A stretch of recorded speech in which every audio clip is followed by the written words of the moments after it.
Welcome to my YouTube channel. Rajya Sabha की संरचना संपूर्ण जानकारी इस एक वीडियो में।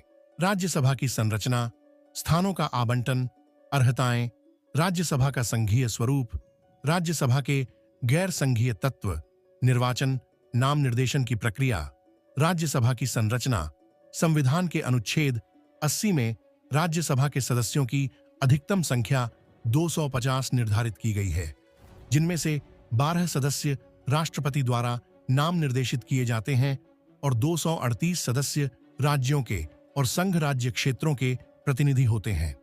तथापि राज्यसभा के सदस्यों की वर्तमान संख्या 245 है, जिनमें से 233 सदस्य राज्यों और संघ राज्य क्षेत्र दिल्ली तथा पुडुचेरी के प्रतिनिधि हैं और 12 राष्ट्रपति द्वारा नाम निर्देशित हैं।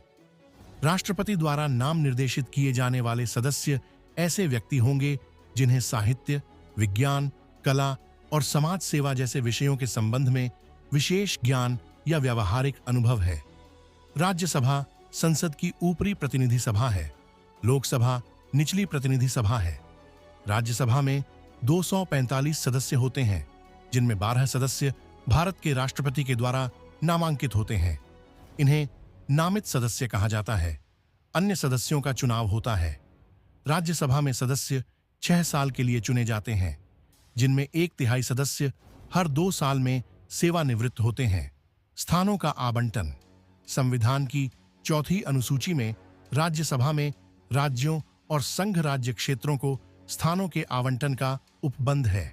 स्थानों का आवंटन प्रत्येक राज्य की जनसंख्या के आधार पर किया जाता है। राज्यों के पुनर्गठन तथा नए राज्यों के गठन के परिणाम स्वरूप राज्यों और संघ राज्य क्षेत्रों को आवंटित राज्यसभा में निर्वाचित स्थानों की संख्या वर्ष 1972 से लेकर अब तक समय समय पर बदलती रही है।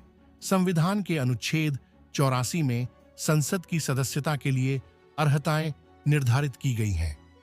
राज्यसभा की सदस्यता के लिए किसी व्यक्ति के पास निम्नलिखित अर्हताएं होनी चाहिए कि उसे भारत का नागरिक होना चाहिए और निर्वाचन आयोग द्वारा इस निमित्त प्राधिकृत किसी व्यक्ति के समक्ष 3री अनुसूची में इस प्रयोजन के लिए दिए गए प्रारूप के अनुसार शपथ लेना चाहिए या प्रतिज्ञान करना चाहिए और उस पर अपने हस्ताक्षर करने चाहिए। शी उसे कम से कम 30 वर्ष की आयु का होना चाहिए।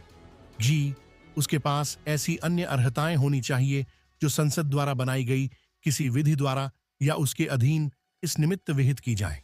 राज्यसभा की विशेष शक्तियां। एक परिसंघीय सदन होने के नाते राज्यसभा को संविधान के अधीन कुछ विशेष शक्तियां प्राप्त हैं।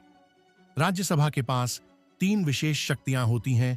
अणु 249 के अंतर्गत राज्य सूची के विषय पर 1 वर्ष का बिल बनाने का हक। अणु 312 के अंतर्गत नवीन अखिल भारतीय सेवा का गठन 2/3 बहुमत से करना।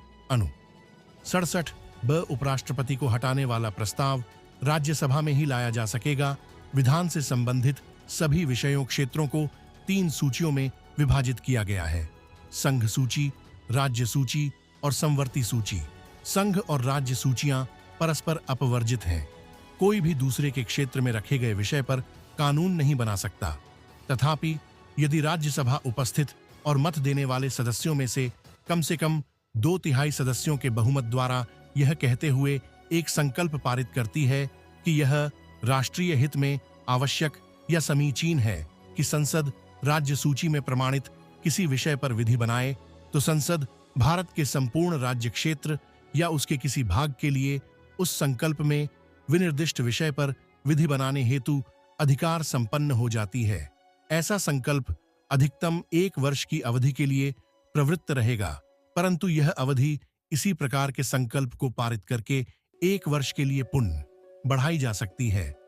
राज्यसभा का संघीय स्वरूप। राज्यसभा का गठन ही राज्य परिषद के रूप में संविधान के संघीय स्वरूप का प्रतिनिधित्व देने के लिए हुआ था। राज्यसभा के सदस्य मंत्री परिषद के सदस्य बन सकते हैं, जिससे संघीय स्तर पर निर्णय लेने में राज्य का प्रतिनिधित्व होगा। राष्ट्रपति के निर्वाचन तथा महाभियोग तथा उपराष्ट्रपति के निर्वाचन में समान रूप से भाग लेती है। अनुच्छेद 249 और 312 भी राज्यसभा के संघीय स्वरूप तथा राज्यों के संरक्षक रूप में उभारते हैं। सभी संविधान संशोधन बिल भी इसके द्वारा पृथक सभा कर तथा 2/3 बहुमत से पास होंगे। संसद की स्वीकृति चाहने वाले सभी प्रस्ताव जो कि 2/3 बहुमत से पास होंगे, संसद की स्वीकृति चाहने वाले सभी प्रस्ताव आपातकाल से जुड़े हों भी राज्यसभा द्वारा पारित होंगे। राज्यसभा के गैर संघीय तत्व संघीय क्षेत्रों को भी राज्यसभा में प्रतिनिधित्व मिलता है, जिससे इसका स्वरूप गैर संघीय हो जाता है। राज्यों का प्रतिनिधित्व राज्यों की समानता के आधार पर नहीं है, जैसा कि अमेरिका में है। वहां प्रत्येक राज्य को सीनेट में 2 स्थान मिलते हैं, किंतु भारत में स्थानों का आवंटन आबादी के आधार पर किया गया है। राज्यसभा में मनोनीत सदस्यों का प्रावधान है। निर्वाचन नाम निर्देशन की प्रक्रिया। राज्यसभा में राज्यों और संघ राज्य क्षेत्रों के प्रतिनिधियों का निर्वाचन अप्रत्यक्ष निर्वाचन पद्धति द्वारा किया जाता है।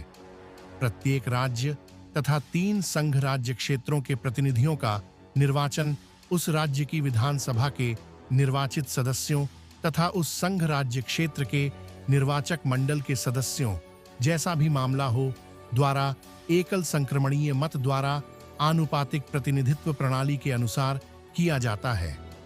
दिल्ली राष्ट्रीय राजधानी क्षेत्र के निर्वाचक मंडल में दिल्ली विधानसभा के निर्वाचित सदस्य और पुडुचेरी संघ राज्य क्षेत्र के निर्वाचक मंडल में पुडुचेरी विधानसभा के निर्वाचित सदस्य शामिल हैं।